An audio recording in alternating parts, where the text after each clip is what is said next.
Okay, welcome. So we're talking about Studio One, and we're going to combine some tracks here. And this came up in the Studio One Facebook group. If you're not in that, go join us over in the. We have 4,300 people there, and we're going to talk about taking a bunch of tracks. And I've simulated a few of them. I color coded them, set it up just so you could see some tracks, and then we could combine them all into one.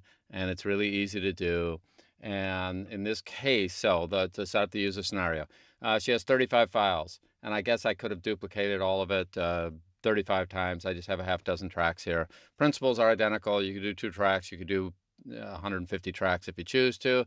By the way, if you have version 6, I think 6.5 or something, you can do this thing where with a single click here, this is called, what is it called? Auto zoom. And auto zoom allows you to either zoom horizontally or vertically or both. And depending on, I right click on it and I could do both, and then it will fill the screen with what I have and what I'm showing here.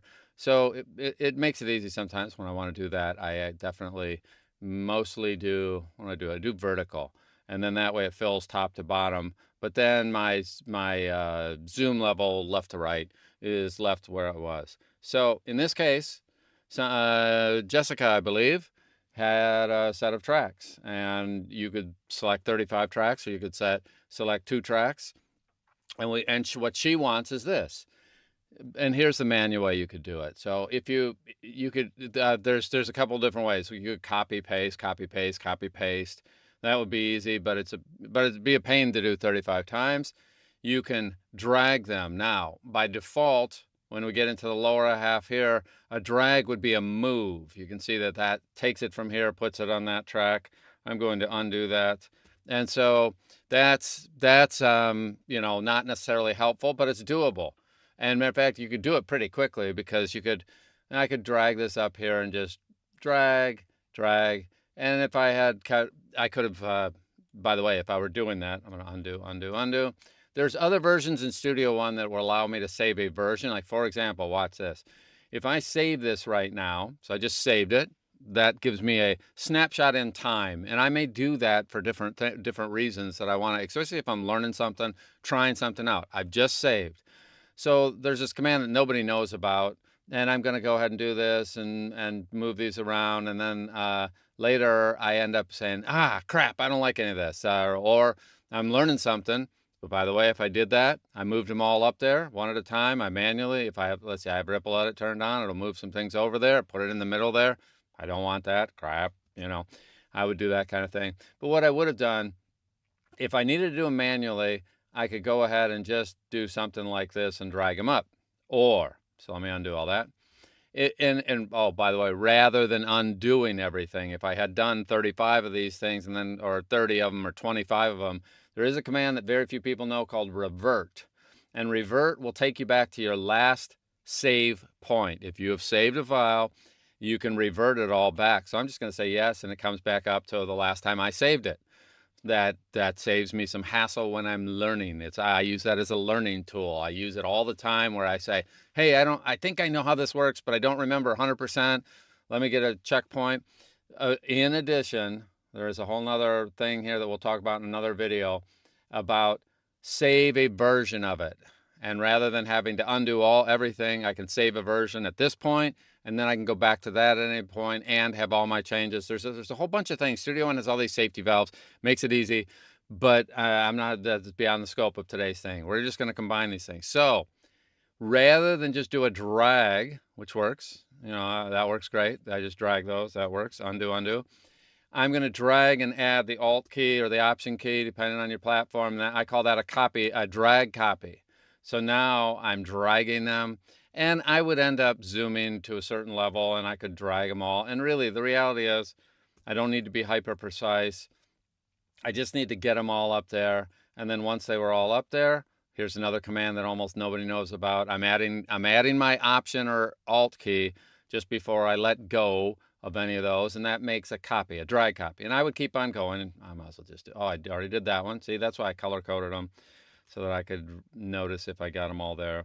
And then I'm going to Alt, and then boom. So there they are. 1, 2, 3, 4, 5, 6, 7, 8. 1, 2, 3, 4, 5, 6, 7, 8. All right, there's 8. Put them all on the top one. By the way, could have put them all below, created a whole new track. I just put them on the first track. And then here's a command nobody knows about, and I can never remember where it is, but I think it's under audio or it's under events, but I think it's under audio, and I'll look real quick and see if I can find it. And it's called, no, it must be under events. Okay, remove gaps. And I remove all the gaps. So I highlight across all this, choose event, remove gaps. By the way, this is not how I do it. It's just how you can do it. Okay, and then that removed all the gaps, and now I have one. And this, I might do this if I wanted to mix up the order for whatever reason. Maybe I don't want it from top to bottom. Maybe I don't want it, so I might want to customize it and do some things like that. I can just drag things up real quickly, add the Alt key, and that makes a copy, a drag copy. And then when I don't need to be hyper precise. I don't need to try to get them to fit together all perfectly. It just makes it easy. It's under event, remove gaps. And if you were doing this a lot, that does not have a shortcut key by default, add a shortcut key, okay? So, hey, Colette, glad you're here. Thanks for making a comment there. That's always appreciated when we get a comment in there that's sounding good, looks good, that everything's working well. That's super, super helpful and appreciated. All right, so that's one way to do all this stuff, where I just drag it all up. And if it were just me working without you and I had 35 to do or 50 to do, I don't know, probably take me about 3 seconds per drag drop type thing. Maybe I could probably get it faster than that if I was in a hurry, but whatever. So in 2 minutes, I could have it in 3 minutes. Maybe it takes you 5 minutes to do that all manually, and that's fine. That would work. So I'm going to go back, and we'll revert all that back to our beginning, and then I'll show you the easy way. So revert, do I want to revert all changes? Yeah, I do. Okay, there we are. So now we're back to what we started with. So here's how I do it on my lazy day. Assuming all my events, all my tracks are single events, I could highlight all of them and do that all at once. And that highlighted, I just highlighted all. Now, it depends on where you start, by the way, to do that. The other trick most people know, it's like Shift-A would highlight all of them. And if you're not sure, it's under the edit menu. There's a select all on tracks, select all, there's select all on tracks. And they're shortcut keys for all this stuff. I probably would do 90% of it on shortcuts, but I can drag it. And now I have everything selected. So here's a command that a few of you know, most don't. And that's that behind the scenes, Studio One has a place that they call the pool. And the pool is where all audio is stored. It's the kind of behind the scenes. And by the way, I'll bet 80% of people who use it never use the pool. They may have heard of it. You don't need this 90% of the time, but hey, this program has depth. And when you need it, when you open up the browse window, by default, I think it starts over here at home. This is what it shows by default. And there's this thing called the pool that nobody explores. And when you open the pool and you go over here, what happens is there is a place that has all the different things that are related to this file. So Studio One, the actual big file, the song file, is your refrigerator. You put audio in your refrigerator. This is our refrigerator. So audio, food is food, but the refrigerator is a storage place for it, for a lot of it. Okay, we'll just assume all food goes in the refrigerator. In this case, all audio does end up in the pool. And these are all the tracks over here. And there's even a preview if I wanted to. You can go explore this. Open up your browse window, go to the pool. If you don't see the pool because of how narrow it is, if I go all the way back to the beginning here, you might not see it. There's a little tiny arrow. I'm in the way of that. Hold on. Let me move this. Yep. Oh, there it is.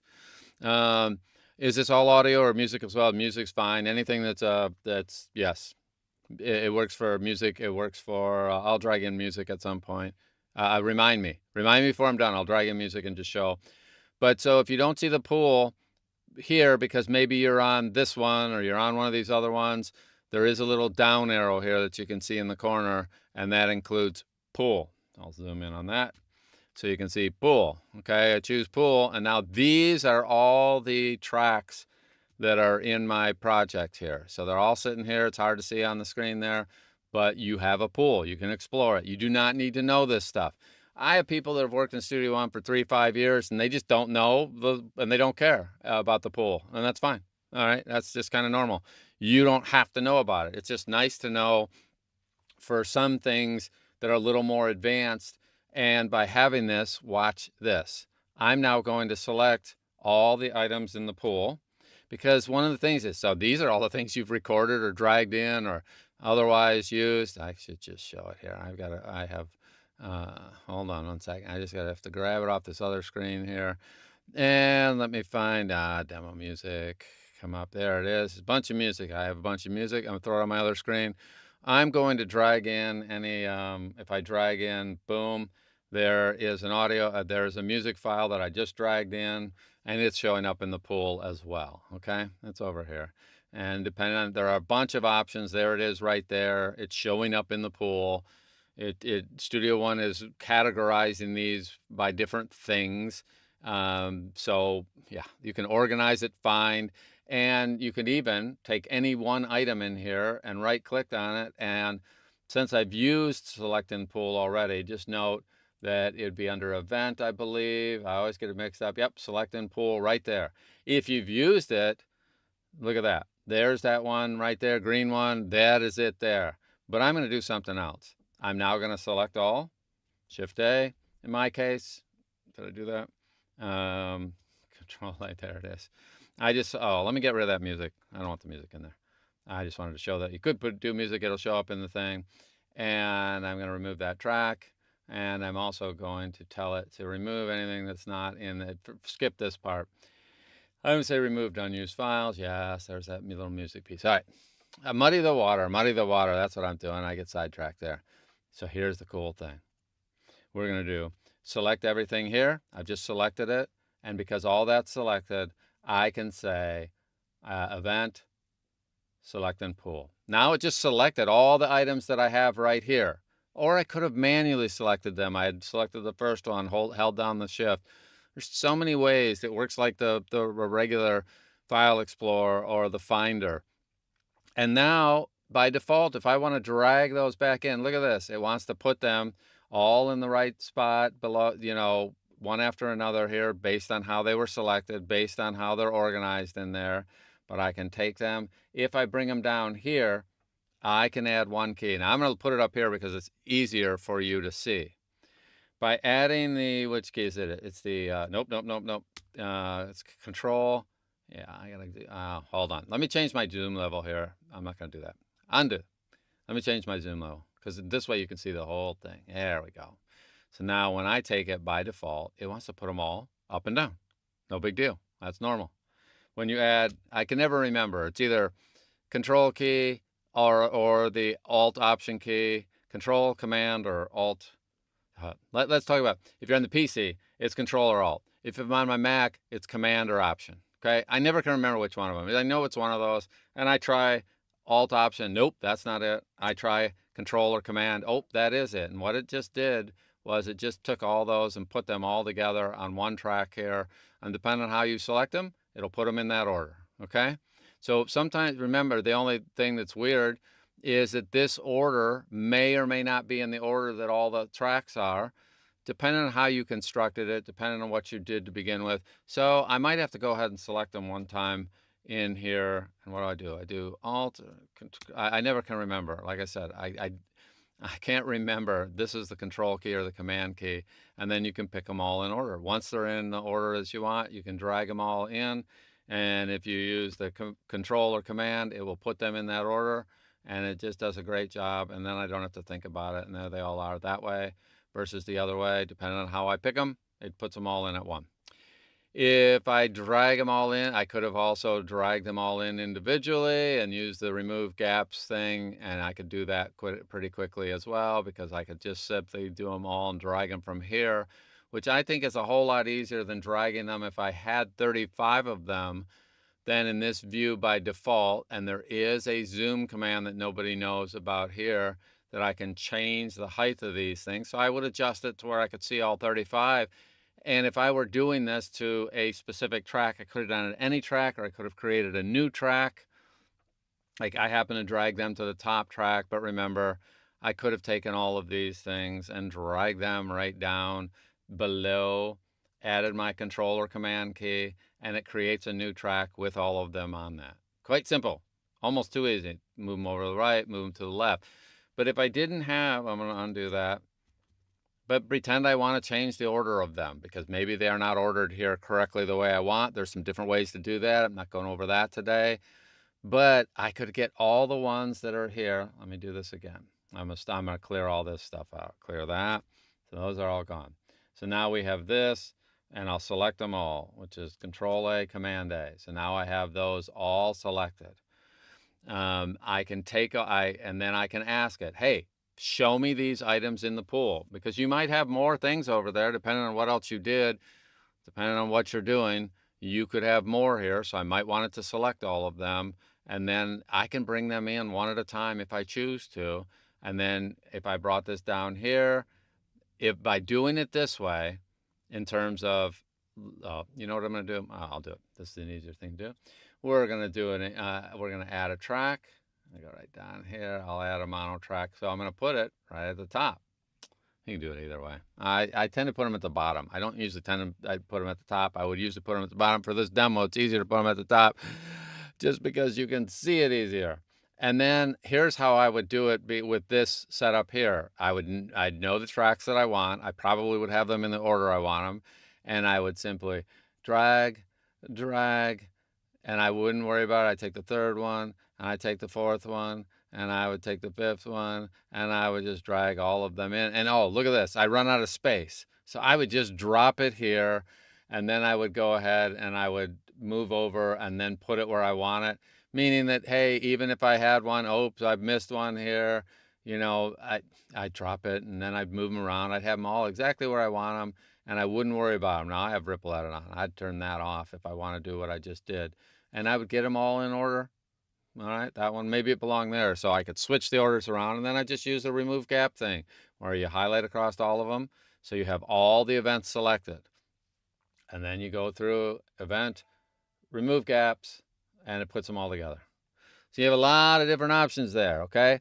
If they're all on disk already, I can drag them over from the file manager or from the Finder, and I have the same thing. I have another one over here. I'll just show it. Where is that? I think I closed that window. Let me go find a window here.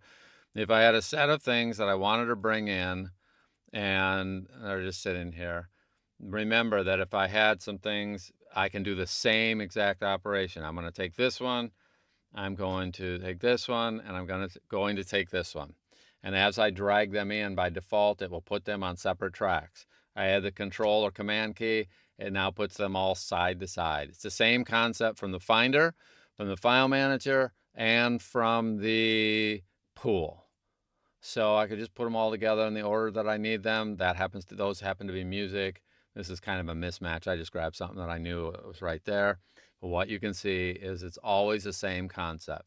You take 1, 2, 3, 450 things and drag them in from the pool, from the Finder, from the File Explorer, and just before you drop it, add the Control or the Command key, and it'll put them side to side rather than up and down. And you can see it visually. It's doing it for you, and that makes it easy. I take out these things here, and if I had 1, 2, 3 selected, by default, you can see them. They're coming in on multiple tracks.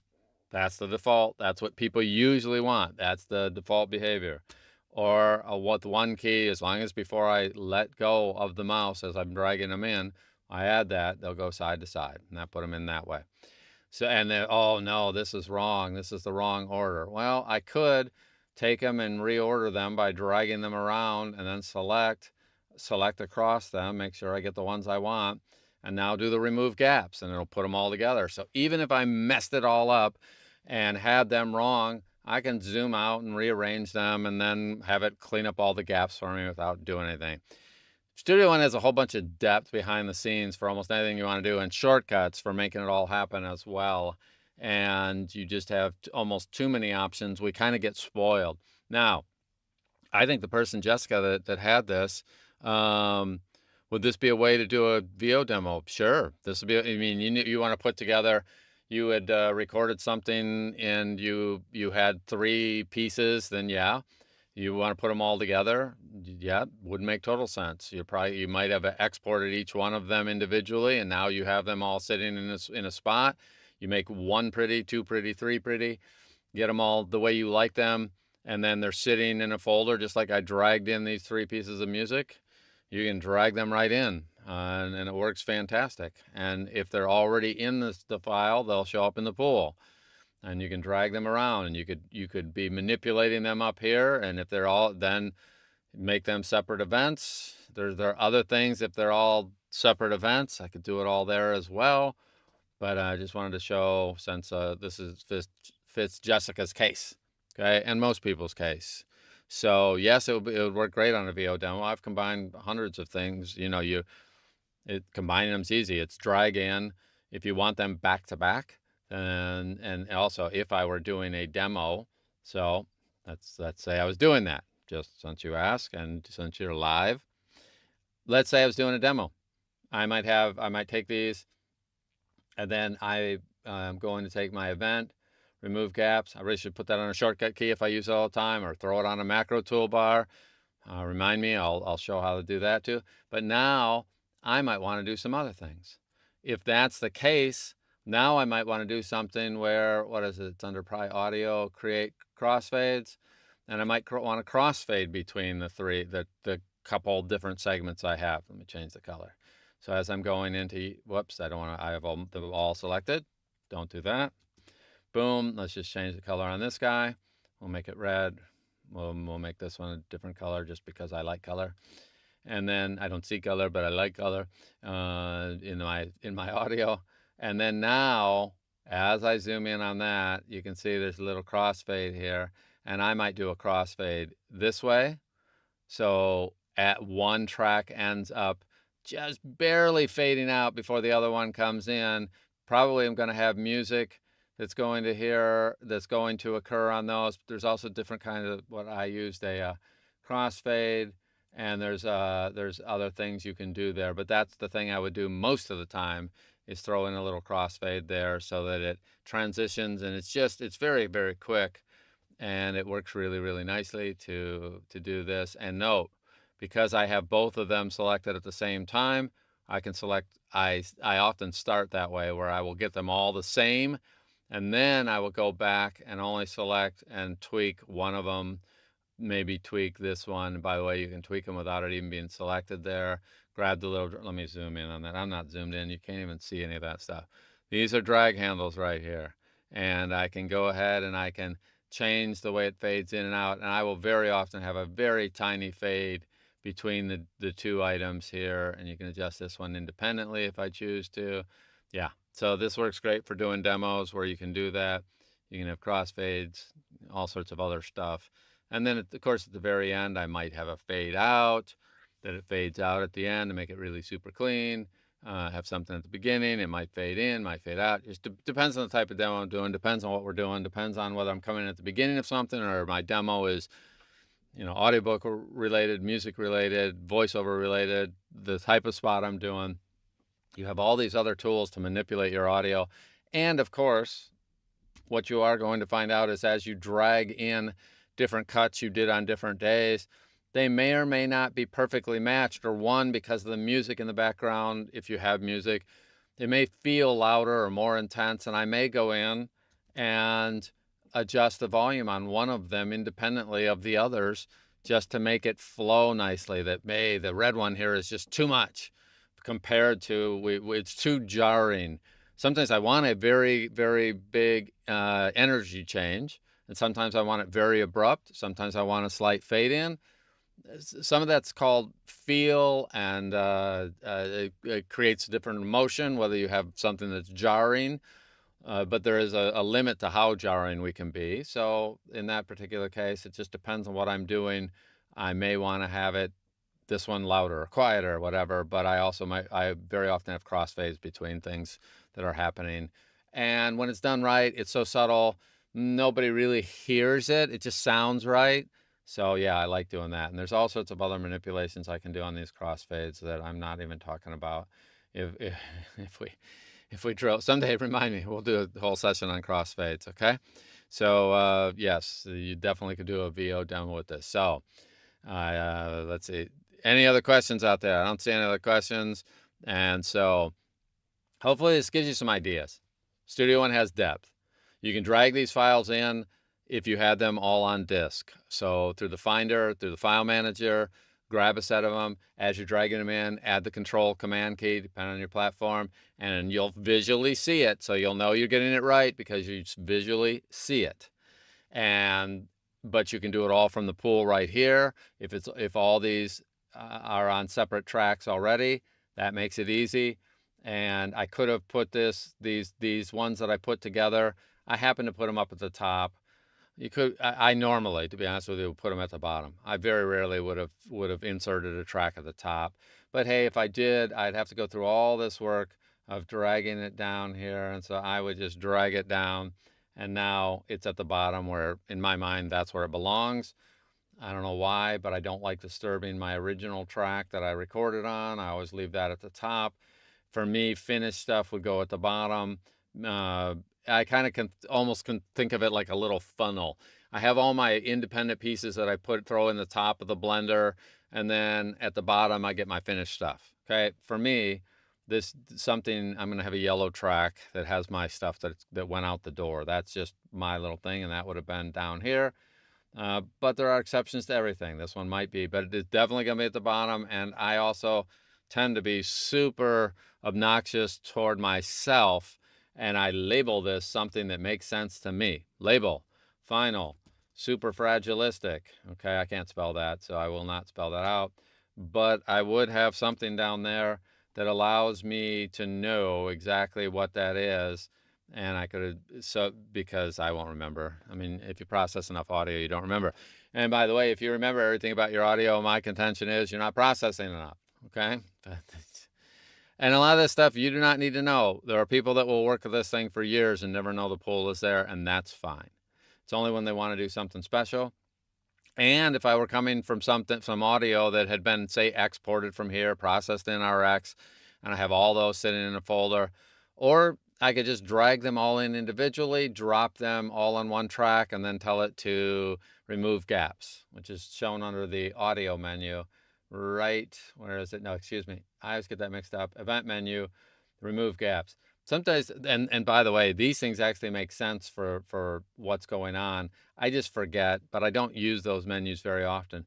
Anything I use a lot, I have either a keyboard shortcut or I have a button that I add to my toolbar so that it's all there and I don't have to think about it in the future. But remove gaps is one of those sleepers that not many people know about, but you do. And you can use that for all sorts of things. You'll come up with other uses for it that I didn't think of. And the same with some of these other things, that you'll come up with other reasons that you want to combine all this or uncombine this. And it really makes it easy. All right, let me see if there's any other questions. All right, you guys have a fantastic day. If you've got something else, throw it in the group. Be sure to join us on Facebook. When we have the Studio One voiceover narration group or narration voiceover group, something like that. It's in the show notes. Be sure to join us there. Be sure to subscribe, like. That's always super helpful. If you share this with other people, insanely helpful. Be sure to do that as well. Hope you have a fantastic day. Look forward to seeing you on the wires. Bye-bye. And be sure to check out our other shows. Lots of stuff happening in the channel. Talk to you live. Bye.